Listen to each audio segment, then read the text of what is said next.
Hello ladies and gentleman, आज का genius question सबसे पहले इसको आंसर करना आप, फिर देखते हैं कि आप में दिमाग कितना है। एक्चुअली ये दिमाग वाला क्वेश्चन है, अच्छे से पढ़ाई कर रहे होंगे तो ये आंसर करना बहुत आसान हो जाएगा। ठीक है, तो जीनियस क्वेश्चन ये है कि भाई देखो मेरा ना वेट बढ़ता जा रहा है और वेट करना है reduce, and that to instantly. यही दिक्कत होती है ना, हमें मार्क्स चाहिए होते हैं इंस्टेंटली, हमें एग्जाम क्लियर करना होता है इंस्टेंटली, हमें सब कुछ करना होता है इंस्टेंटली। तो I also want to do it instantly. तो भाई मैं कहाँ कहाँ ऐसे जाऊँ तो मेरा वेट कम होता जाएगा। ठीक है, फिजिक्स का क्वेश्चन, फिजिक्स बहुत ज़्यादा लगेगी इसमें। मुझे अंडरग्राउंड मेट्रो में जाना चाहिए। अच्छा, ये भी क्वेश्चन है करंट अफेयर्स का, लास्ट करंट अफेयर्स वीडियो में हम इसको कवर कर चुके हैं। अंडरग्राउंड मेट्रो इंडिया की कहाँ बन रही है, ठीक है, और वो दैट टू फर्स्ट। अच्छा, जीनियस क्वेश्चन में दो क्वेश्चन हो गए। एक तो ये कि वेट कैसे रिड्यूस करना है, उसकी क्रोनोलॉजी मुझे बताओ कि यहाँ जाएंगे थोड़ा कम होगा, यहाँ जाएंगे उस और कम होगा, यहाँ जाएंगे और कम होगा। ठीक है, अंडरग्राउंड मेट्रो में जाना चाहिए या लिफ्ट जब ऊपर जा रही होगी तब जाना चाहिए, लिफ्ट नीचे आ रही होगी तब मुझे अपना वेट करना चाहिए, स्विमिंग पूल पे वेट कर लेना चाहिए या बर्गर शॉप पे वेट करना चाहिए अपना। ठीक है, तो ये सारी जगह पे कितना कितना मेरा वेट होगा उसकी क्रोनोलॉजी आपको मुझे बतानी है। ठीक है, कम से ज़्यादा। इसमें बहुत बढ़िया फिजिक्स लगेगी, 2-3 फिजिक्स के फिनोमेना है ना, फॉर्मूला रूल्स वगैरह लगेंगे, एंड ये हमारा करंट अफेयर्स का क्वेश्चन। ये दो क्वेश्चन अगर कमेंट सेक्शन में आपने आंसर कर दिए, दैट मीन्स हैव कॉन्फिडेंस, आप बहुत बढ़िया कर रहे हो। और अगर आप आंसर नहीं कर पा रहे हो, भाई क्या कर रहे हो, आपके लिए इतनी बड़ी बड़ी मैराथन वीडियो मैंने निकाली है, पूरा पूरा मतलब सब्जेक्ट एक वीडियो से खत्म हो रहा है और एक वीडियो से आप सीडीएस के सारे क्वेश्चन कर पाओगे। कर क्या रहे हो भाई, पढ़ लो, बहुत मेहनत करी है।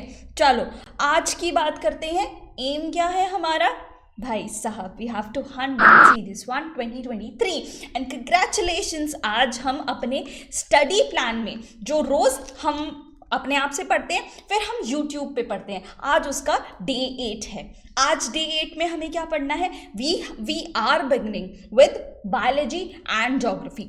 टॉपिक्स देख लो, biological classification, universe and earth, सारे लैटिट्यूड लॉन्गिट्यूड, अर्थ की पोजिशन, सन के पास मून के पास, ये सब आज हमें पढ़ना है। ऑल राइट, आज से ना एक चीज़ पहले दिमाग में बिठा दो आप कि अगर आज तक आप लैग कर रहे हो, बहुत सारे ब्रेक्स दे दिए मैंने आपको, बहुत छूट वगैरह दे दी है, ठीक है, बट अब हमें एक्चुअली स्पीड अप करना पड़ेगा। अब हमारे पास बहुत ज़्यादा टाइम नहीं है, तो बहुत आसान है, it is dam very easy. बस रोज़ वीडियो देखा करो और उसका रिविजन किया करो, थोड़ा सा पढ़ के भी आया करो, एंड दैट्स इट, और कुछ नहीं करना है। बायोलॉजी और ज्योग्राफी को साथ रखने का इंटेंशन क्या है, सबसे पहले तो देखो आपके बायोलॉजी से आते हैं 7 to 8 क्वेश्चंस और ज्योग्राफी से लगभग 18 to 20 क्वेश्चंस आने लगे हैं अब। तो ऑल टुगेदर ये आपके 25 to 30 क्वेश्चंस का मामला है in your CDS exam.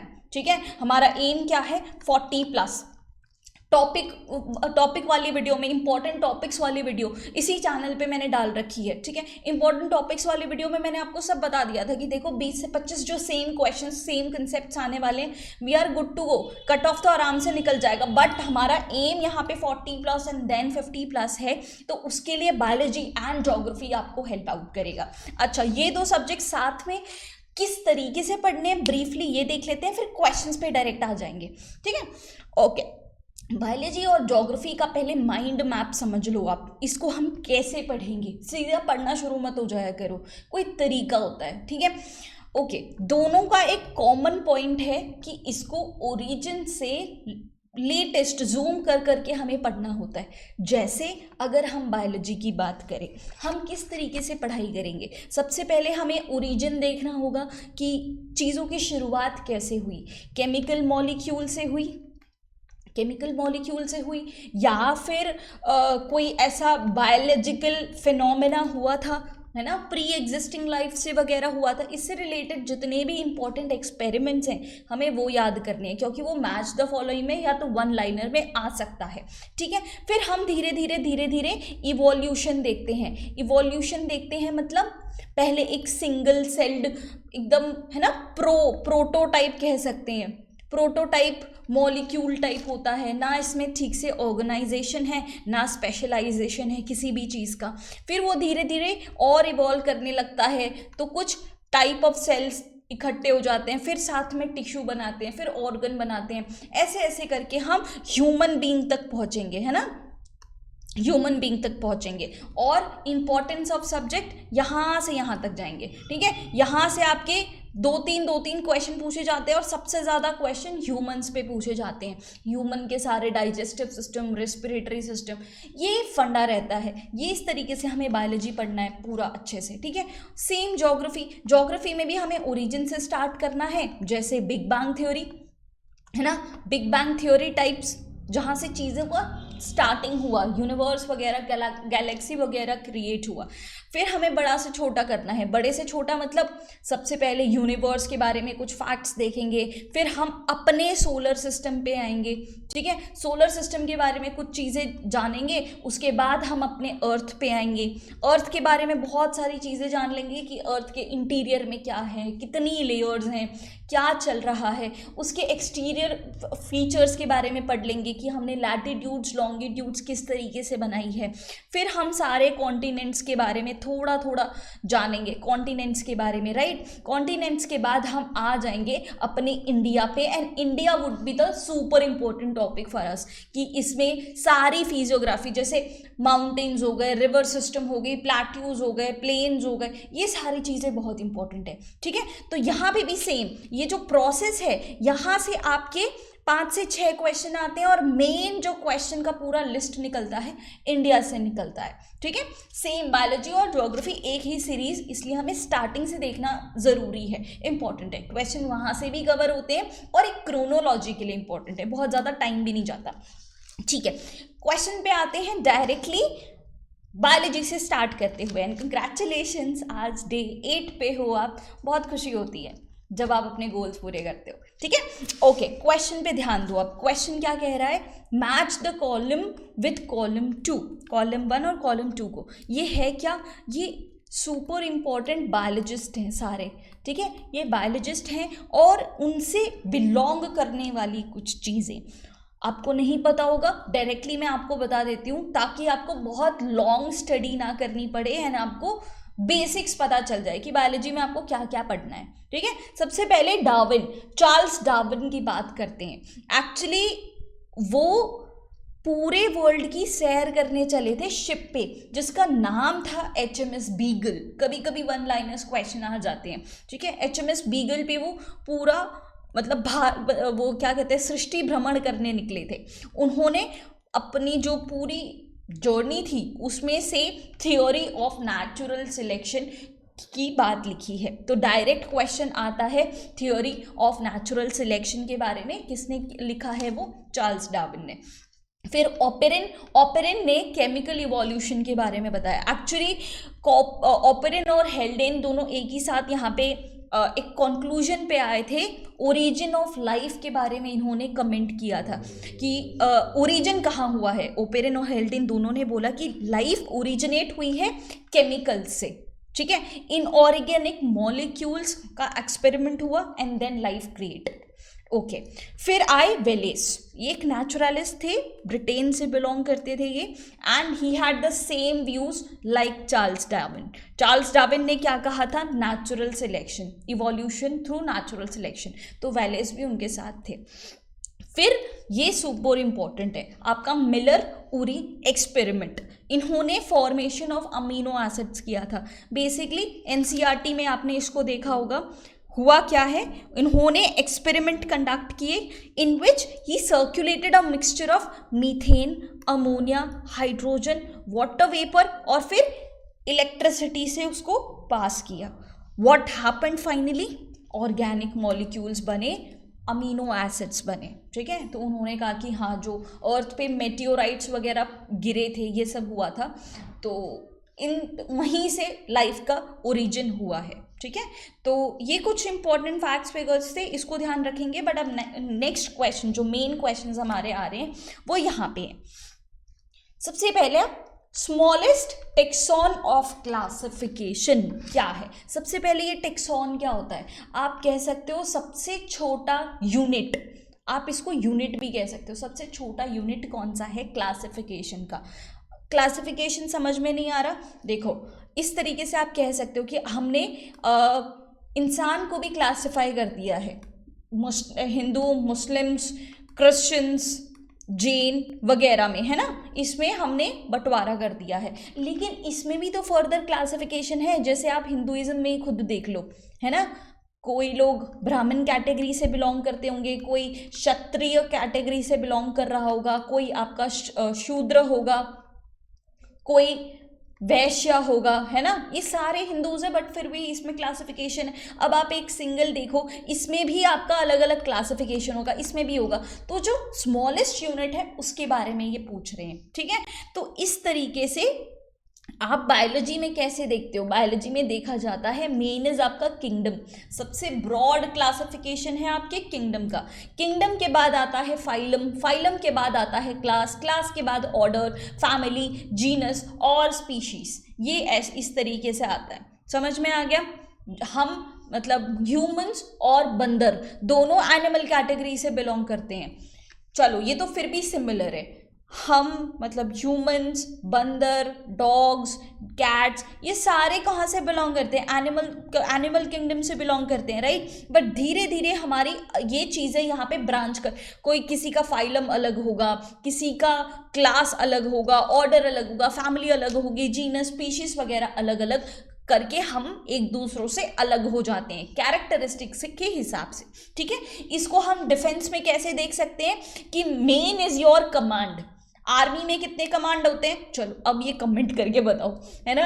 Defence वाले बच्चों को डिफेंस वाली चीजें पता होनी चाहिए। ये मुझे बताओ, आर्मी में कितने कमांड्स हैं? कितने कमांड्स हैं इंडियन आर्मी के, ठीक है। और आपसे नियरेस्ट कमांड कौन? चलो, हमें कमेंट्स पढ़ने की बहुत ज्यादा आदत होती है ना।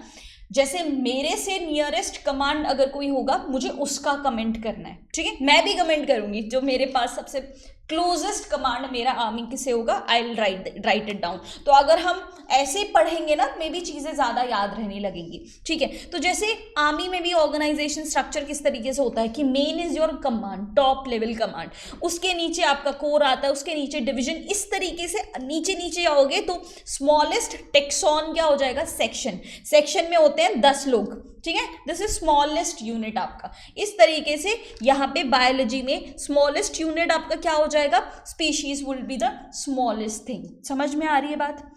चलो, बहुत बढ़िया। Next question, who gave the system of nomenclature? Nomenclature का मतलब क्या होता है, पहले ये समझ लो। नेमिंग, नेमिंग करना किसी भी चीज को। किसको नेमिंग करने की बात कर रहे हैं यहाँ पे? फ्लोरा एंड फौना को। किसको नेमिंग करने की बात कर रहे हैं? Flora and fauna. ऐसा क्यों करा है? इसका एक सिस्टम रखा है कि हम किस तरह, इस नॉमेनक्लेचर को क्या बोला जाता है, बाइनोमियल नॉमेनक्लेचर, ठीक है। बाइनोमियल नॉमेनक्लेचर, इसका क्या मतलब है? हम 2 वर्ड्स के हिसाब से इसको नेम करेंगे। 2 वर्ड्स कौन से होंगे? जीनस और स्पीशीज के हिसाब से इसको नेम करेंगे। जिस तरीके से हम अपना नेम करते हैं, हम भी बाइनोमियल नोमेनक्लेचर यूज करते हैं। जैसे my name is Shivani Soni, है ना। जैसे Shivani is my original name, लेकिन सोनी हम कास्ट के हिसाब से और हमारे एक्चुअली जीनस के हिसाब से लगाते हैं। वैसे ही बाइनोमियल नोमेनक्लेचर वर्क करता है, ठीक है। तो ये दिलाया किसने है? 1 बाय 1 देखते हैं। यहाँ पे R.H. Whittaker, R.H. विटेकर ने नोमेनक्लेचर दिया है? नहीं, R.H. विटेकर ने तो हमारा 5 किंगडम क्लासिफिकेशन दिया है, ठीक है। इन्होंने क्या किया है? 5 किंगडम क्लासिफिकेशन दिया है R.H. विटेकर ने। अभी उसके बारे में डिटेल में स्टडी करेंगे, देखेंगे कि क्या कैरेक्टरिस्टिक्स हैं, कौन सा किंगडम है। कैरोलस लिनैनस ने एक्चुअली ये नोमेनक्लेचर दिया है, ठीक है, लिनैनस ने। ओके, कैरोलस लिनैनस को ही एक्चुअली आपका फादर ऑफ टैक्सोनॉमी बोला जाता है, ठीक है। तो अगर अदरवाइज क्वेश्चन आता है तो भी आप इसको ध्यान रखना, फादर ऑफ टैक्सोनॉमी। जीजे मेंडल के बारे में भी थोड़ा सा अगर मैं बता दूं, इन्होंने बहुत ज़्यादा जेनेटिक्स के बारे में अपना कॉन्ट्रीब्यूशन दिया है, इसीलिए इनको फादर ऑफ मॉडर्न जेनेटिक्स बोला जाता है, ठीक है। फादर ऑफ मॉडर्न जेनेटिक्स बोला जाता है। और चार्ल्स डार्विन को तो अब आप जानते ही हो, he is known as father of evolution. इन्होंने इवोल्यूशन के बारे में बहुत सारी थ्योरी दी है, जैसे theory of natural selection, right. Okay, Carolus Linnaeus ने नॉमेनक्लेचर दिया, आर.एच. व्हिटेकर ने 5 किंगडम क्लासिफिकेशन, थोड़ी सी झलक उसकी दे देते हैं, 5 किंगडम क्लासिफिकेशन। ओके, ये व्हिटेकर ने दी 1969 में, ठीक है। 1965 में उन्होंने बोला कि हम ब्रॉडली सारे लिविंग क्रीचर को, मतलब फ्लोरा और फौना को 5 किंगडम में क्लासिफाई कर सकते हैं। उन्होंने किंगडम के नाम क्या बनाए? मोनेरा, प्रोटेस्टा, फंगी या फंजी, जो भी आप बोलो, plant kingdom and animal kingdom, ये 5 किंगडम बनाए। अच्छा, before starting this particular thing, मैं आपको आइडिया बता देती हूँ कि इसमें होने क्या वाला है। बेसिक आइडिया, सिंपलेस्ट, देसी, जो आप कनेक्ट कर पाओगे, ठीक है।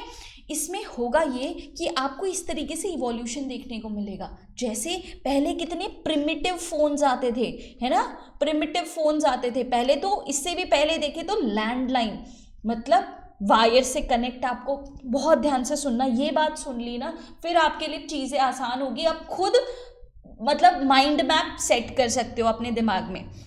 देखो, होता ये है कि पहले बहुत प्रिमिटिव चीज़ थी, ना अच्छा नेटवर्क आता था, ना हम घर से बाहर जा पाते थे फ़ोन को लेकर, और बहुत रिच लोग होते थे जिनके पास फ़ोन होते थे, नॉर्मली किसके पास नहीं होते।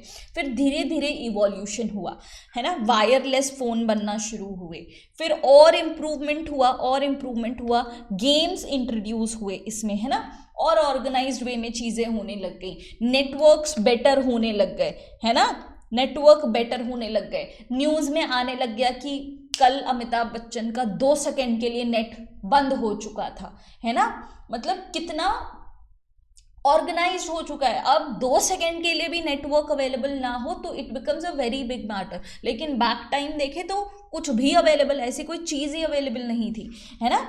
ओके, और अब देखें तो चीज़ें और कितनी ज़्यादा इंप्रूव हो चुकी है, yet it is improving. Same is going on with our classification. अब ये बात समझ में आई। अब यहाँ पे पहले की चीज़ें वो प्रिमिटिव होगी, उसका इम्प्रोवाइजेशन होने लगेगा।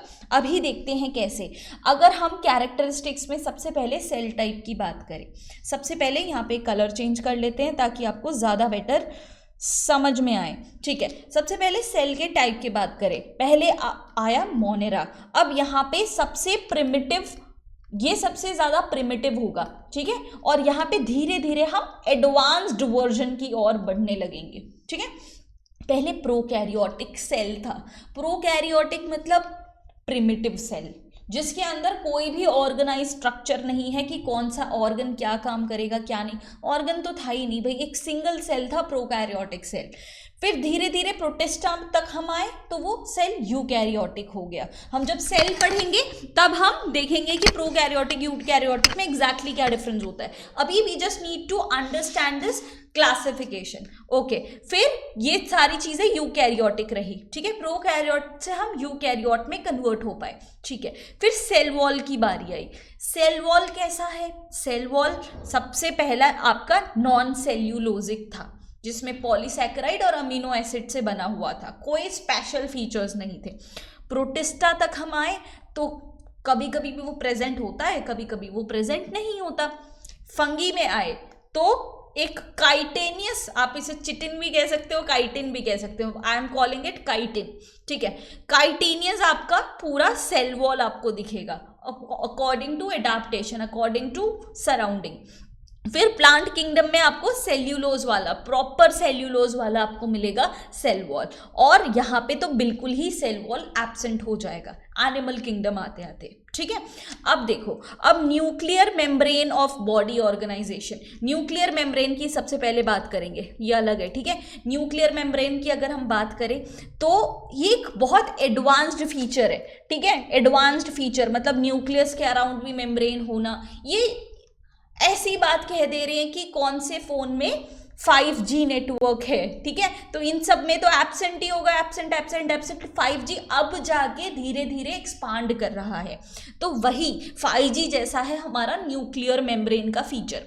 पहले तो एब्सेंट ही था बिल्कुल। मोनेरा में you can not see nuclear membrane. Protista onwards आपको ये प्रेजेंट देखने को मिलेगा। ये सारी चीजें याद रखनी है, स्टेटमेंट टाइप फॉर्म में क्वेश्चन आता है, ठीक है, कि आपको सेल्यूलोस मतलब सेल्यूलोस की आपको सेल वॉल कहाँ देखने को मिलती है, या इसमें होती है या नहीं। बॉडी ऑर्गेनाइजेशन देखें तो इसमें एक सिंगल सेल हुआ करता था, मोनेरा में सेल्यूलर था, प्रोटिस्टा में भी सेल्यूलर। फंगी से चीजें मल्टी सेल्यूलर होने लग गई। अब यहाँ पे बहुत सारे सेल्स मिलके एक बॉडी बनाते थे।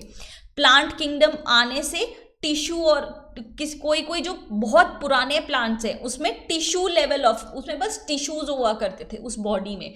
फिर धीरे धीरे जो नए प्लांट्स आने लग गए उसमें ऑर्गन सिस्टम देखा जाता है, ठीक है, मतलब ऑर्गन लेवल आपको ऑर्गेनाइजेशन दिखेगा। अब एनिमल्स देखें, ये सबसे एडवांस्ड है, इसमें टिश्यूज, ऑर्गन्स और ऑर्गन सिस्टम तक हम पहुंच चुके। मोड ऑफ न्यूट्रिशन की बात करें, पहले ये लोग खुद खाना बनाया करते थे, जिसको क्या बोला जाता है, ऑटोट्रोपिक। क्या बोला जाता है खुद खाना बनाने को, ऑटोट्रोपिक, ठीक है। ये पहले ये लोग ऑटोट्रोपिक थे। प्रोटिस्टा भी ऑटोट्रोपिक, और ये हेट्रोट्रोपिक। हेट्रोट्रोपिक का मतलब क्या है, ये दूसरों पे डिपेंड करते हैं, जैसे टिपिकल हस्बैंड्स, ठीक है।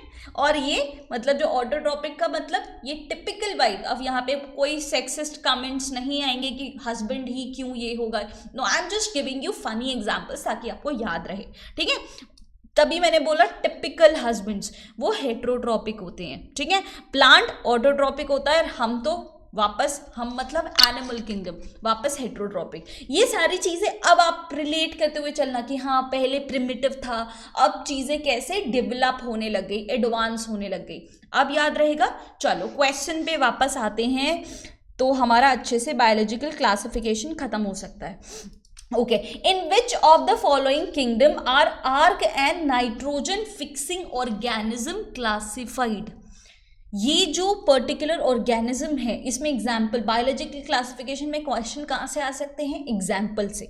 ये आपके मोनेरा किंगडम से बिलोंग करते हैं, ठीक है। कहाँ से, मोनेरा किंगडम से। ओके, मोनेरा किंगडम मतलब अच्छे से पढ़ना पड़ेगा, हम आगे आगे इससे बहुत अच्छे से पढ़ेंगे। मोनेरा किंगडम से आपका नाइट्रोजन फिक्सिंग ऑर्गेनिज्म और आर्क बैक्टीरिया आते हैं, ठीक है। याद कर लो, मोनेरा रिवाइज करते हुए चलो। मोनेरा आपका फर्स्ट किंगडम था जो कि एक प्रोकैरियोटिक है ना, याद कर लो पूरा अच्छे से, जो कि एक प्रोकैरियोटिक आपका ऑर्गेनिज्म है, प्रोकैरियोटिक। और इसमें क्या सेल वॉल है, सेल वॉल है, लेकिन उसमें सेल्यूलोज नहीं, सेल्यूलोज की बनी हुई नहीं है, नॉन सेल्यूलोजिक है, नॉन सेल्यूलोजिक है, राइट। फिर इसमें क्या बोलते हैं, यूकैरियोट टाइप है, और क्या है इसमें, न्यूक्लियर मेम्ब्रेन है नहीं है इसमें, और ये ऑटोट्रोपिक है। इस तरीके से रिवाइज करते हुए चलो, ठीक है, कि क्या क्या क्या स्ट्रक्चर था।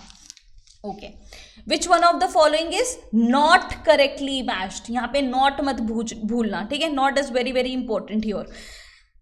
ओके, हेलोफाइल्स, थर्मोएसिडोफाइल्स, ये टाइप ऑफ मोनेरा है, ठीक है, ये सारे टाइप ऑफ मोनेरा है। इनकी स्पेशलाइजेशन क्या है, स्पेशलाइजेशन इनकी क्या है, इसके बारे में आपका मैच द फॉलोइंग क्वेश्चन इस तरीके से आता है। देखो, हेलोफाइल्स क्या होता है, हेलोफाइल्स जो एक्सट्रीमली सॉल्टी एनवायरनमेंट में रहते हैं, एक्सट्रीमली सॉल्टी एनवायरनमेंट में रहते हैं, ठीक है, इनको हेलोफाइल्स बोला जाता है। थर्मोएसिडोफाइल्स किसको बोल, थर्म से पता चल रहा है ना, therm is related to temperature, मतलब बहुत हाई टेम्परेचर में जो बैक्टीरिया सर्वाइव कर जाते हैं उनको थर्मोएसिडोफाइल्स कहा जाता है, ठीक है। और इन तीनों को, हेलोफाइल्स, थर्मोएसिडोफाइल्स एंड मिथेनोजेंस को क्या बोला जाता है, आर्क बैक्टीरिया बोला जाता है, ठीक है। और ये सारे मोनेरा से बिलोंग करते हैं, राइट, यहाँ पे मोनेरा ऑलरेडी लिख रखा है। ओके, मिथेनोजेंस मार्शी एरियाज में रहते हैं, और माइकोप्लाज्मा किसको बोला जाता है, ऐसे मोनेरा जिनके पास सेल वॉल नहीं होता उनको माइकोप्लाज्मा कहते हैं। बात समझ में आ रही है। They can even survive without oxygen, ठीक है, ये ऑक्सीजन के बिना भी सर्वाइव कर सकते हैं। तो यहाँ पे कोई भी इनकरेक्टली मैच नहीं है, यहाँ पे सारे सही ऑप्शंस हैं। बात समझ में आई, ये चीज़ बहुत ज़्यादा इंपॉर्टेंट है, याद रखनी पड़ेगी, ठीक है। अच्छा, दूसरे एग्जाम्पल्स हमें याद रखते हुए जाने हैं कि इसमें जो स्पेसिफिक एग्जाम्पल है वो हमें याद रखते हुए जाना है, ठीक है। Okay, what is the main basis of classification of 5 kingdom system? ये जो 5 किंगडम सिस्टम है उसका मेन बेसिस ऑफ क्लासिफिकेशन क्या है? क्या उसे न्यूक्लियस के हिसाब से किया गया है क्लासिफाई, सेल वॉल के हिसाब से, asexual reproduction? No, the main basis is आपका मोड ऑफ न्यूट्रिशन, ठीक है। मोड ऑफ न्यूट्रिशन कि वो ऑटोट्रॉपिक है, हेट्रोट्रॉपिक है, उस हिसाब से आपका कैटेगराइज किया हुआ है। समझ में आ रही है बात? चलो ठीक है, आगे बढ़ते हैं। Which of the following organisms can be found in extremely saline conditions? Saline मतलब salty conditions में अभी अभी हमने पढ़ा arch bacteria, and to be very specific, अब तो आप जानते भी हो उसको क्या कहते हैं, हेलोफाइल्स कहते हैं। नाउ यू नो बेटर, है ना, उसको हेलोफाइल्स बोला जाता है। नाइस, आगे बढ़े, ठीक है। अब कुछ एग्जाम्पल्स देख लेते हैं अबाउट योर मोनेरा। देखो 3 टाइप के मोनेरा होते हैं, ये इंपॉर्टेंट है इसलिए मैं आपको बता रही हूँ, ठीक है। Photosynthetic bacteria, chemosynthetic and heterotrophic.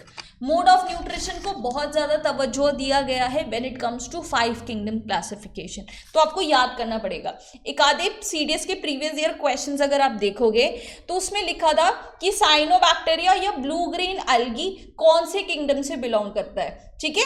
तो उसमें अब आपको पता चल गया it belongs to Monera category, cyanobacteria या ब्लू ग्रीन एल्गी। बात समझ में आई? ये मोनेरा से बिलोंग करते हैं, ठीक है।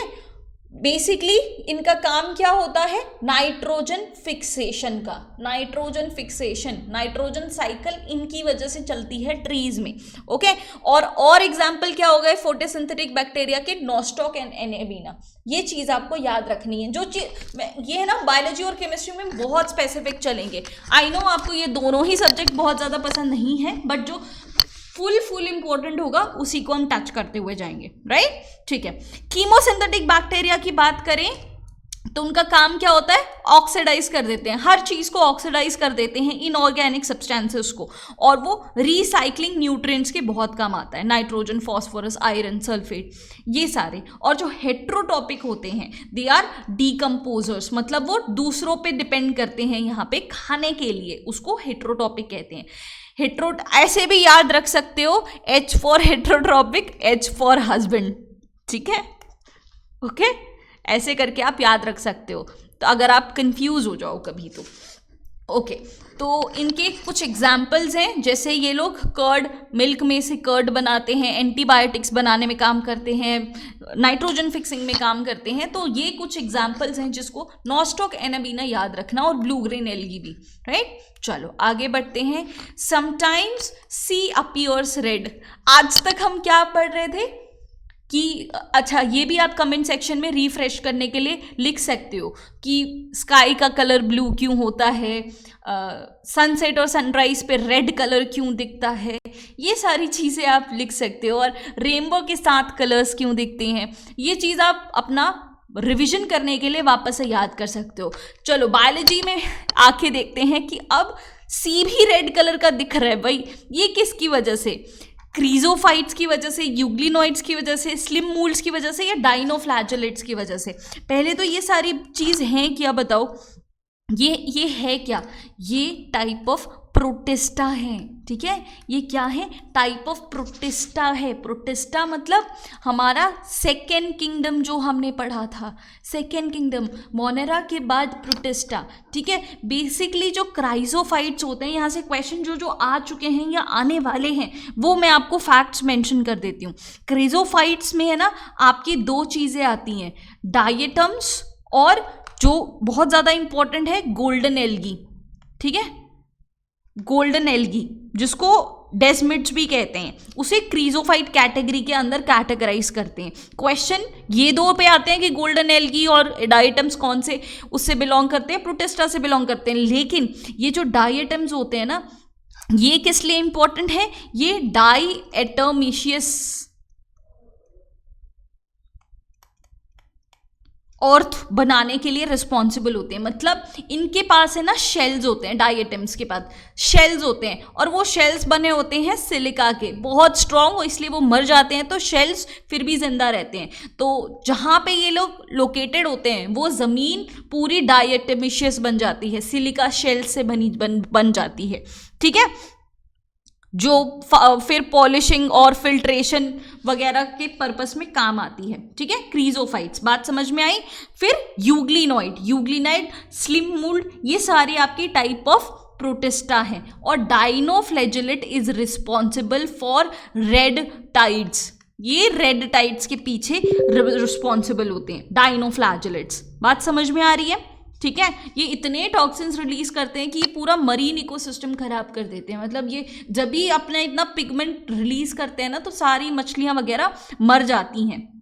बात समझ में आई, चलो ठीक है। Next, which of the following statements is false about fungi.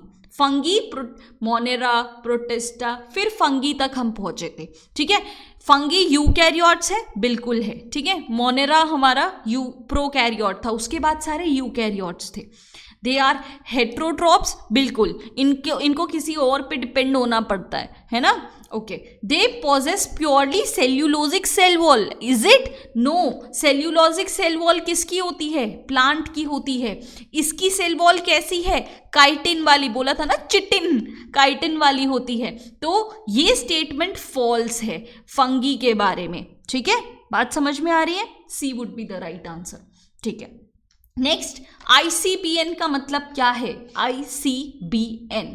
ICBN this is related to what? आपका बॉटनी, ठीक है। It is related to what? Botany. एक दो टर्म्स याद रखना, ICBN और ICZN। जैसे ICZN is international code for zoological nomenclature. ये बेसिकली जितने भी फौना मतलब एनिमल्स होते हैं उनका नॉमेनक्लेचर के लिए रिस्पॉन्सिबल होते हैं। और international code for botanical nomenclature, they are responsible for flora की जो जितने भी नेमिंग होती हैं, प्लांट्स की नेमिंग होती है, उसके लिए ये चीज़ें रिस्पॉन्सिबल होती हैं। बात समझ में आई? नाइस, आगे बढ़ते हैं। From which kingdom virus belong? Virus कौन से किंगडम से बिलोंग करता है? मोनेरा, प्रोटिस्टा, एनिमेलिया, या क्लासिफिकेशन में मेंशन नहीं है? ये क्वेश्चन आप खुद सोच के देखो 2 सेकेंड के लिए। मोस्ट ऑफ के आंसर अभी तक गलत आए होंगे। इसका कोई क्लासिफिकेशन में नाम ही नहीं है, ठीक है। क्लासिफिकेशन में इसका जिक्र ही नहीं है वायरस का। विटेकर के क्लासिफिकेशन में वायरस का जिक्र नहीं है। वायरस होते क्या है? चलो वायरस के बारे में थोड़ी सी चीज़ जान लेते हैं। बेसिकली जो वायरस होता है वो उसकी क्रिस्टलाइन स्ट्रक्चर होती है जब वो हमारी बॉडी के अंदर होता है। जब ये हमारी बॉडी में एंटर होता है, बॉडी में एंटर होने के बाद ये एक लिविंग क्रीचर की तरह काम करने लगता है और होस्ट सेल को डिस्ट्रॉय करने लगता है, ठीक है। होस्ट को डिस्ट्रॉय करने लगता है। किसी में RNA होता है, किसी में DNA होता है, ऐसा कुछ फिक्स नहीं है। किसी में सिंगल स्ट्रैंडेड होता है, किसी में डबल स्ट्रैंडेड होता है, लेकिन इसे किसी भी क्लासिफिकेशन में नहीं डाला गया है। बात समझ में आई? ठीक है। एक और चीज होती है विरियोइड, अगर इसका कभी क्वेश्चन आए तो, ठीक है। ये वायरस से कैसे अलग होता है कि देखो वायरस में है ना, उसकी स्पेशल बात होती है कि उसमें एक प्रोटीन कोट होता है, लेकिन ये विरियोइड में ये भी एब्सेंट होता है। ना उसमें प्रोटीन कोट होता है, ना उसमें कोई फ्री RNA होता है, ठीक है। कोई भी फ्री RNA नहीं होता, लेकिन ये न्यूज़ में था इसलिए बता रही हूँ क्योंकि इसी की वजह से आपका जो पोटैटो स्पिंडल ट्यूबर डिसीज होती है ना, वायरस लग जाते हैं कभी क्रॉप्स पे, ये इसी की विरियोइड, वायरस की वजह से नहीं, विरियोइड की वजह से है। इसमें ना प्रोटीन कोट होता है ना फ्री RNA होता है, ठीक है। इन दोनों की क्लासिफिकेशन में कोई जगह नहीं है। बात समझ में आ गई? चलो आगे बढ़ते हैं। Consider the following statements. Bryophytes are amphibians of plant kingdom. अब यहां से सही चीज आने वाली है, एकदम सही चीज, ठीक है। अभी हमें समझ में नहीं आ रहा, क्वेश्चन पढ़ लो एक बार। Bryophytes do not have vascular tissue. Okay, पहले तो हम इसे देख लेना है। ब्रायोफाइट पहली बार हम यहाँ पे नाम सुन रहे हैं। एक्चुअली ये प्लांट किंगडम से बिलोंग करता है। मैं आपको ब्रॉड पूरा टेबल बना के दे देती हूँ। टेबल ये मैंने खुद अपने हाथों से बनाया है, ठीक है, you will not find it anywhere on Google और एनीथिंग। तो ये classification are basically my notes. जिस तरीके से मैं पूरी बायोलॉजी के चैप्टर्स एक पेज में, 2 पेज में, कम से कम पेज में इकट्ठा करके एक्यूमुलेट करने की कोशिश करती हूँ ना, that is what I have made here. इस तरीके से आपको भी नोट्स बनाने हैं और अपने दिमाग में भी चीज़ों को याद रखना है। जैसे पूरे प्लांट किंगडम को, एक सेकेंड रुक जाओ, पूरे प्लांट किंगडम को आप इस 2 कैटेगरी में बिलोंग कर सकते हो, जैसे क्रिप्टोगेमस एंड फेनेरोगेमस। क्रिप्टोगेम्स क्या होते हैं? अब यहाँ पे सेम चीज अप्लाई होगी कि यहाँ पे सारी चीजें प्रिमिटिव होगी, है ना, इतने फीचर्स नहीं होंगे, इतने कैरेक्टरिस्टिक्स नहीं होंगे, और जैसे जैसे राइट हैंड साइड आओगे चीजें एडवांस होती जाएंगी, ठीक है, इस तरीके से एडवांस होती जाएगी। ओके, क्रिप्टो गेम्स ना इनके पास फ्लावर्स है ना सीड्स हैं, ठीक है, ना इनके पास डिफरेंशिएटेड बॉडी है। मतलब इसको भी आप 2 कैटेगरी में डिवाइड कर सकते हो, जिनके पास डिफरेंशिएटेड बॉडी है, जिनके पास डिफरेंशिएटेड बॉडी नहीं है। पहले हम नहीं के बारे में जानते हैं, जिनके पास डिफरेंशिएटेड बॉडी नहीं। डिफरेंशिएटेड बॉडी का क्या मतलब है? जैसे हम, मुंह अलग है, हाथ अलग है, पेट अलग है, पैर अलग है, इसको डिफरेंशिएटेड बॉडी कहते हैं, राइट। अब अगर आपका सब कुछ फ्यूज हो जाता कि पता ही नहीं चलता कि हाथ कहाँ है, पैर कहाँ है, कभी कभी किसी को ऐसे डिफॉर्मिटी होती है ना, उसको नॉन डिफरेंशिएटेड कहते हैं। जैसे थैलोफाइटा में ना समझ में आता है कि रूट क्या है, मतलब सब एक साथ काम चल रहा है, रूट भी एक ही हो रहा है, शूट भी एक ही हो रहा है। इसके एग्जाम्पल्स एल्गी, फंगी एंड लाइकिन्स, इनका कोई डिफरेंशिएटेड बॉडी नहीं होता। बाकी ये जो एग्जाम्पल्स मैंने यहाँ पे लिखे हैं, एग्जाम्पल्स आर डैम इंपॉर्टेंट। जो सीडीएस के फेवरेट एग्जाम्पल्स हैं वो मैंने यहाँ पे कलेक्ट करके लिखे हैं। I know there are so many examples, याद रखना नामुमकिन है, बट जो सीडीएस के फेवरेट हैं मैंने वो रिसर्च करके यहाँ पे लगाए हैं।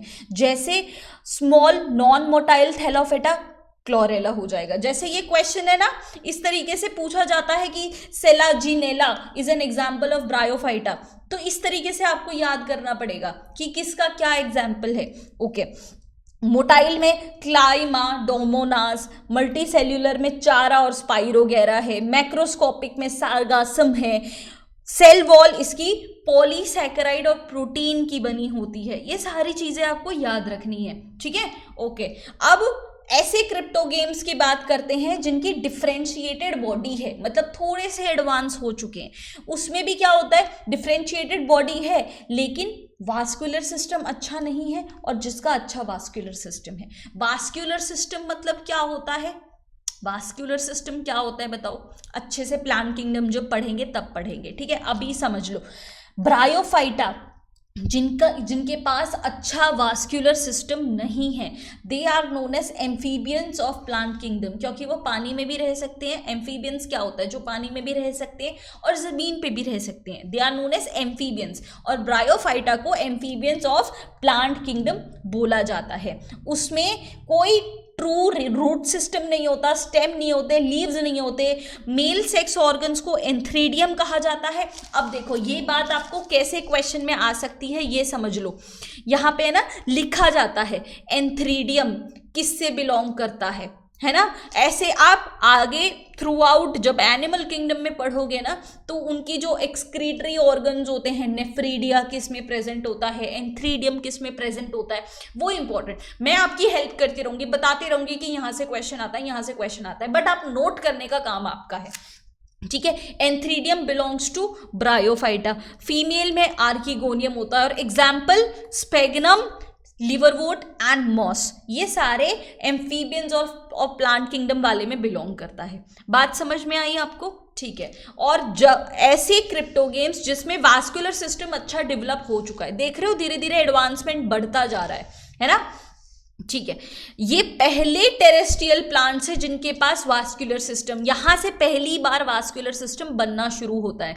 फर्न्स और हॉस्टेल इनके एग्जांपल्स है, ठीक है। अब फेनेरोगेम्स में आते हैं। फेनेरोगेम्स के पास फ्लावर्स भी होते हैं, सीड्स भी होते हैं, ठीक है। लेकिन अब इसमें भी 2 क्लासिफिकेशन है आपका, जिसके नेकेड सीड्स हैं, जिनके सीड्स के अंदर फ्रूट है, मतलब फ्रूट के अंदर सीड्स हैं, ठीक है। ओके, नेकेड सीड्स की बात मतलब यहाँ पे सीड्स कवर्ड नहीं है, यहाँ पे सीड्स कवर्ड हैं फ्रूट से। ओके, जिनके पास कवरिंग नहीं है सीड में, they are known as gymnosperms. Gymnosperms इनके टैप रूट सिस्टम, सिर्फ अभी फीचर याद, अभी मैं इस लेक्चर में चाहती हूं कि आप इसकी कैरेक्टरिस्टिक्स याद रखो, कल से हमारे जो डिटेल टॉपिक स्टार्ट होने वाले वो उसके बारे में हम पढ़ेंगे। इनकी टैप रूट सिस्टम होती है, पॉलेंस इनके अलग अलग तरीके से पॉलिनेशन कराती है, बाय विंड, एनिमोफिली बोला जाता है, ठीक है। और ऐसे सीड्स जो कि फ्रूट से कवर्ड होते हैं उनको एंजियोस्पर्म्स बोला जाता है, प्लांट्स को एंजियोस्पर्म्स बोला जाता है, ठीक है। इनकी एक बहुत अच्छी ऑर्गेनाइजेशन स्ट्रक्चर होती है कि जो सीड्स होते हैं वो ओवरी के अंदर होते हैं, जो एक फ्रूट में डेवलप हो जाती है। ये प्लांट किंगडम पढ़ेंगे ना, बहुत अच्छे से समझ में आएगा, अभी बस समझ लो इन चीज़ों को। और एंजियोस्पर्म्स में भी मोनोकॉट और डाइकॉट होते हैं, मतलब सिंगल कॉटिलिडन, डबल कॉटिलिडन। इस तरीके से प्लांट किंगडम आपका क्लासिफाई हो सकता है। अब इस क्वेश्चन का आंसर आप निकाल पाओगे? देखो, ब्रायोफाइट्स आर एम्फीबियंस, बिल्कुल सही बात है, बिल्कुल सही बात है, right. Bryophytes do not have vascular system, exactly. कहाँ से शुरू होता है? टेरिडोफाइट से होता है ना, टेरिडोफाइट से हमारा वास्कुलर सिस्टम स्टार्ट होता है। Selaginella is an example of bryophyte? नहीं, देखो सेलाजिनेला है ना आपका बिलोंग करता है टेरिडोफाइट से, ठीक है। तो करेक्ट हमसे पूछा था, करेक्ट कौन सा हो जाएगा? 1 and 2 only will be the correct option, right. और इसी तरीके से देखो, इतना डिटेल, इतना क्लासिफिकेशन, इतने क्लियर कट सिंप्लीफाइड नोट्स ही यहाँ से आप पढ़ सकते हो, ठीक है। ये क्या है, मतलब यूट्यूब वीडियो के स्कोप के बाहर चला जाता है, सब कुछ इन डिटेल वगैरह पढ़ा के। तो what you can do the best is, जो आपको टॉपिक वाइज स्टडी प्लान दिया है वो यहाँ जाके आप पहले एक बार देख लिया करो, एक बार पढ़ लिया करो। बहुत अच्छे तरीके से आपको यहाँ पे मैंने सारी चीज़ें बताई हैं, सारे सब्जेक्ट से रिलेटेड। ज्योग्राफी में जो टॉपिक मेंशन है कि आज करना है वो यहाँ जाके पहले एक बार पढ़ लिया करो, देख लिया करो।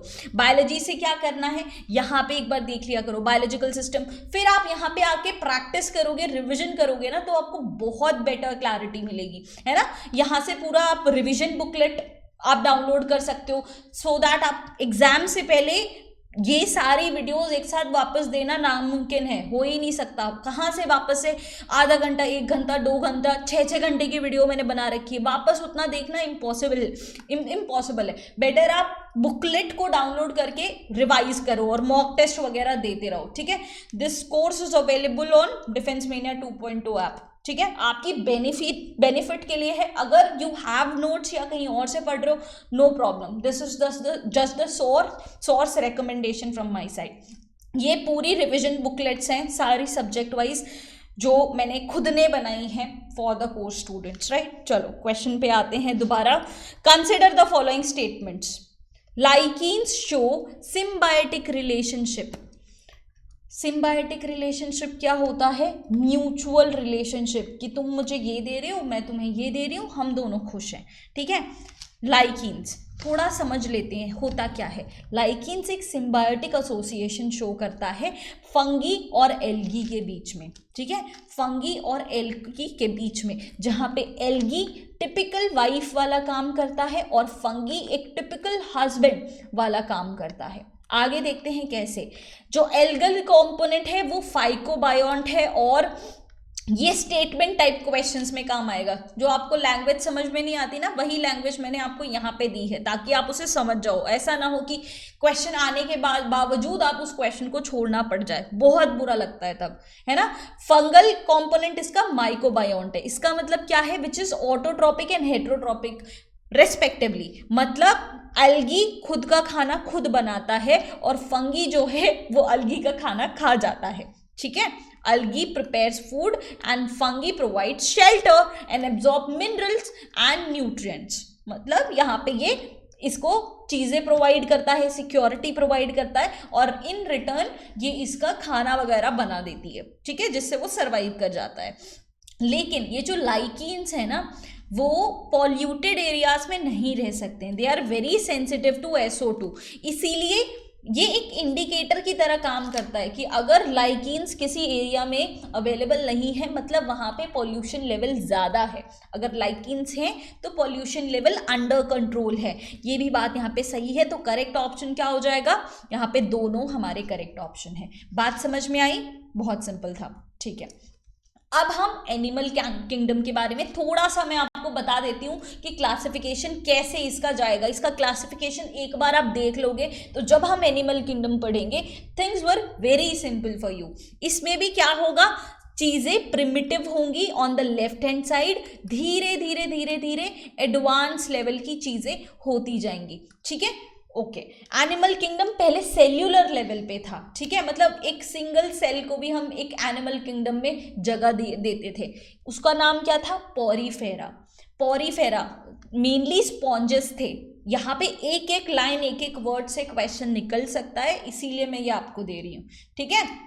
ये पीडीएफ आपको वो फ्री नोट्स वाले सेक्शन में मिल जाएगी ऐप पे, अभी लोकेशन मैं आपको दिखा दूंगी।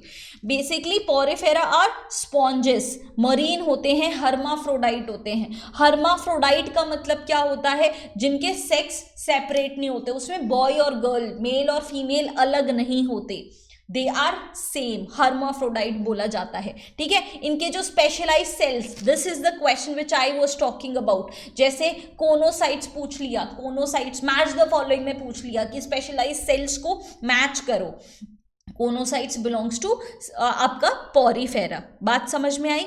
उसी तरीके से अब देखो, अब क्या होगा, अब आपका टिश्यू ऑर्गन सिस्टम का क्लासिफिकेशन शुरू होता है, जिसमें रेडियल सिमिट्री है। सिमिट्री मतलब किसी चीज को दो हिस्सों में काटो तो वो दोनों पार्ट्स एक जैसे होते हैं, ठीक है। रेडियल सिमिट्री मतलब आप कहीं से भी काट सकते हो, दो पार्ट एक जैसे हो जाएंगे, मतलब सर्कुलर स्ट्रक्चर होगा बॉडी का।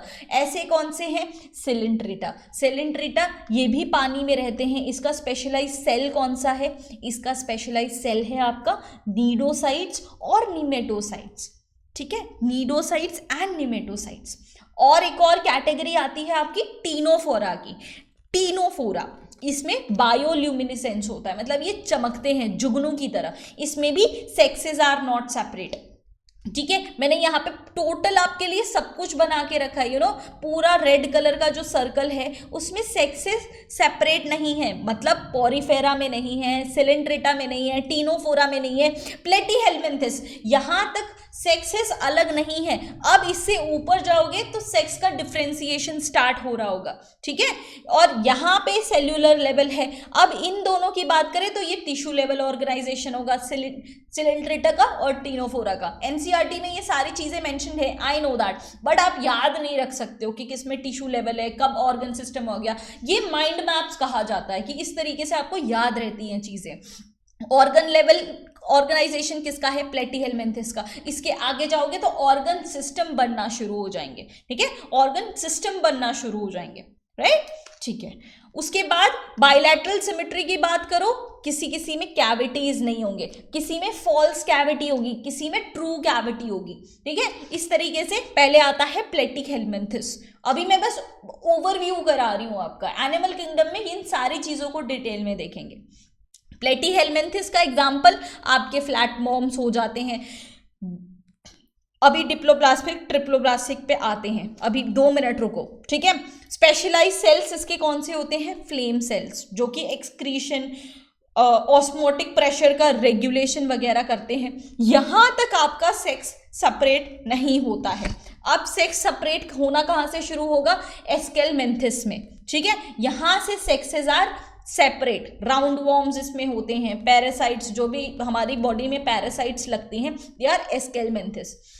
और जिसमें ट्रू बॉडी कैविटी है, सीलोमेट्स, उसके एग्जाम्पल्स हमारे एनालीडा। एनालीडा जिसमें नेफ्रेडिया इज द मेन आपका स्पेशलाइज सेल्स, जो एक्सक्रीशन और ऑस्मोरेगुलेशन में काम आता है। फिर आर्थ्रोपोडा, आर्थ्रोपोडा में आपके इंसेक्ट्स आते हैं, ये सबसे बड़ा आपका वो फाइलम है, इंसेक्ट्स इसमें आ जाते हैं, है ना। इंपॉर्टेंट माल्फीजन ट्यूब, यही क्वेश्चन आई गेस आ रखा है कि कोनोसाइट्स, फ्लेम सेल्स, माल्फीजन ट्यूब्स, ये कहाँ कहाँ लोकेटेड है, किस किस में होते हैं, वो आपसे पूछा गया था। मोलस्का, मोलस्का मतलब ऑक्टोपस, इकाइनोडर्माटा, इनके एंडोस्केलेटन होते हैं वो कैल्शियम से बने होते हैं, ठीक है। फिर हेमिकॉर्डेटा, कॉर्डेटा, हम कहाँ से बिलोंग करते हैं, हम कहाँ से, हम कॉर्डेटा से बिलोंग करते हैं, ठीक है। कॉर्डेटा में भी अलग अलग टाइप के वर्टेब्रल कॉलम होते हैं। वर्टेब्रल कॉलम जिसमें होता है उसमें फिर आपके पाइसेस मतलब फिशेस होती हैं, फिशेस। फिर एम्फीबियंस जैसे फ्रॉग है ना, वो एम्फीबियंस में आता है। इनकी स्पेशलाइज सेल्स पाइसेस की क्या होती है, गिल्स। ये कोल्ड ब्लडेड होते हैं। कोल्ड ब्लडेड का मतलब क्या है, जो अपना बॉडी टेम्परेचर मेंटेन नहीं कर सकते, जिनको पोइकिलोथर्मस भी बोल। यहाँ से डायरेक्ट क्वेश्चंस आते हैं। Are you getting me? Pisces are poikilothermous, cold blooded, जो अपना खुद का बॉडी टेम्परेचर रेगुलेट नहीं कर सकते हैं, ठीक है। बात समझ में आ रही है? ओके। एम्फीबियंस मतलब फ्रॉग एग्जाम्पल है, ये भी कोल्ड ब्लडेड है। अब यहाँ पे एडवांसमेंट देखना, चीज पहले कोल्ड ब्लडेड थे, धीरे धीरे हम वार्म ब्लडेड हो जाएंगे। एडवांसमेंट चल ही रहा है अभी। फिर रेप्टाइल्स मतलब आपका क्रोकोडाइल हो गया, स्नेक हो गया, है ना, जिनके 3 चैम्बर्ड हार्ट्स हैं, और ये पोइकिलोथर्मस सेम कोल्ड ब्लडेड एनिमल है। फिर आए एव्स का मतलब क्या होता है, बर्ड्स, ठीक है, बर्ड्स। अब ये है होम्योथर्मस मतलब वार्म ब्लडेड, जो जिनके पास अपना खुद का बॉडी टेम्परेचर है और वो मेंटेन कर सकते हैं। इनके 4 चैम्बर्ड हार्ट होते हैं, हार्ट में 4 चैम्बर्स होते हैं। और फिर आते हैं हम मतलब मैमल्स आ जाता है, जिनके मैमरी ग्लैंड्स हैं। मैमरी ग्लैंड्स मतलब मिल्क प्रोड्यूसिंग ग्लैंड्स हैं, हेयरी स्किन है इनकी, और होम्योथर्मस है, मतलब हम भी अपना बॉडी टेम्परेचर खुद मेंटेन कर सकते हैं 37 डिग्रीज, ठीक है। प्लस माइनस थोड़ा ऊपर नीचे हो सकता है, बट हमारा खुद का बॉडी टेम्परेचर है, हम खुद रेगुलेट करते हैं। हमारे हार्ट्स में भी 4 चेम्बर्स होते हैं। और डॉल्फिन यहाँ पे एग्जाम्पल में क्यों लिखा है, क्योंकि हम डॉल्फिन्स को हमेशा फिश मानते हैं, लेकिन वो एक फिश नहीं है, वो एक मैमल है, ठीक है। डॉल्फिन मैमल में आता है, तो that is very very important. Viviparous का मतलब क्या होता है, जो बच्चे को जन्म देता है, ठीक है। बच्चे को जन्म देता है मतलब ओविपेरस में जैसे एग को जन्म देते हैं ना, कि एग में से फिर बच्चा निकलता है, उसे ओविपेरस कहते हैं। लेकिन हम कि मदर में से डायरेक्टली बच्चा निकलता है, उसको विविपेरस बोला जाता है। बात समझ में आई? और जो डिप्लोब्लास्टिक ट्रिप्लोब्लास्टिक थी वो और कुछ नहीं था, इनकी जो कैविटी कितने लेयर्स से सराउंडेड है। डिप्लोब्लास्टिक मतलब having a body derived by only 2 embryonic layers. Embryonic layers मतलब जब हम बच्चे होते हैं, मतलब माँ के पेट के अंदर होते हैं, तब एम्ब्रियो कितने लेयर से बना है, 2 लेयर से बना है तो उसको डिप्लोब्लास्टिक बोला जाता है। 3 लेयर से बना होता है तो उसे ट्रिप्लोब्लास्टिक बोला जाता है, ठीक है। एम्ब्रियोनिक लेयर्स होती हैं, एम्ब्रियो 3 लेयर्स में डिवाइडेड होता है, उसमें से हमारे अलग अलग ऑर्गन्स बनते हैं और फिर पूरा बच्चा बन जाता है। बात समझ में आई? ये था, ये सारी चीजें है ना। अभी मैंने ये आपको क्यों बता दिया, क्योंकि ये सारी चीजें बैठ के आप याद करोगे, ये बैठ के याद करोगे, उससे क्या होगा, आपके मैक्सिमम क्वेश्चन, इन सारी चीज़ों को डिटेल में पढ़ने की जरूरत नहीं है। जो ये फैक्ट्स यहाँ पे लिखे हैं ना, इंपॉर्टेंट, आपके स्पेशलाइज सेल्स हो गए, आपके एग्जाम्पल्स हो गए, ये सारी चीज़ बस आपको याद रखना है, ठीक है। बात समझ में आई? ये वाले जो सर्कल्स हैं ये आपको बहुत काम आने वाले। और डोंट वरी, मैं PDF में ये सारा मिटा के आपको दूंगी, so that you can get it more clearly. Okay, ठीक है, ओके। और आगे चलते हैं, मैच द फॉलोइंग। ये ऐसे क्वेश्चन है, ये छोड़ने वाला क्वेश्चन है। कौन सा है? छोड़ने वाला क्वेश्चन।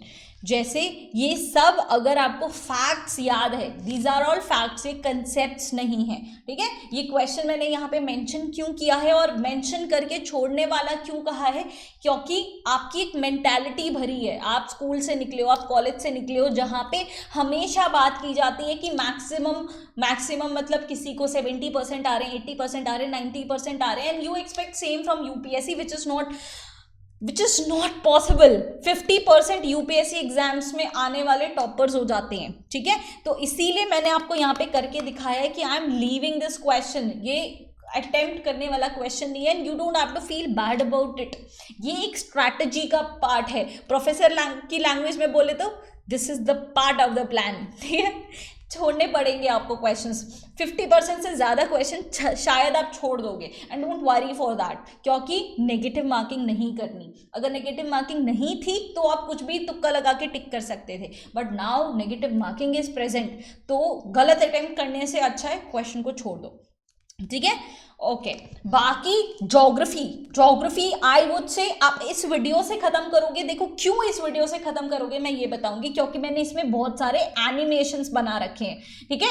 ज्योग्राफी के सारे आपके सन, अर्थ, मून सब कुछ घूम रहा होगा इसमें, ठीक है। तो आज इस वीडियो में जाओगे, पूरी वीडियो खत्म नहीं करनी, 3.25 घंटे की वीडियो है, सिर्फ उसमें ये वाला सेक्शन आप खत्म करोगे, यूनिवर्स अर्थ वाला सेक्शन आप खत्म करोगे, ठीक है। दैट्स इट, आज ही का पार्ट पढ़ना है, बाकी रिवीजन पे कंसंट्रेट करना है। Are you getting me? So here is the end of our video. Animation वाली वीडियो है, that's why I am recommending this particular video. Description में भी इसका लिंक आपको मिल जाएगा, ठीक है। समझ में आया? अब मजा आ रहा है, जोरों शोरों से हमारा स्टडी प्लान वर्क कर रहा है, बस कंसिस्टेंट रहना, चलते रहना इज इंपॉर्टेंट, ठीक है। इस तरह नहीं होना चाहिए कि आप स्टार्ट कर रहे हो फिर आप फेल कर जा रहे हो, फिर देख रहे हो कि यार कौन 15 दिन में पढ़ा दे रहा है, कौन 20 दिन में पढ़ा दे रहा है, दैट विल नॉट वर्क, ठीक है। ये बात आपको बहुत ध्यान से याद रखनी है। तो मिलते हैं कल। मेरे लिए कोई भी रिव्यू, सजेशंस और जो क्वेश्चंस पूछे हैं वो कमेंट सेक्शन में आंसर कर देना। I will see you tomorrow, bye bye, good night.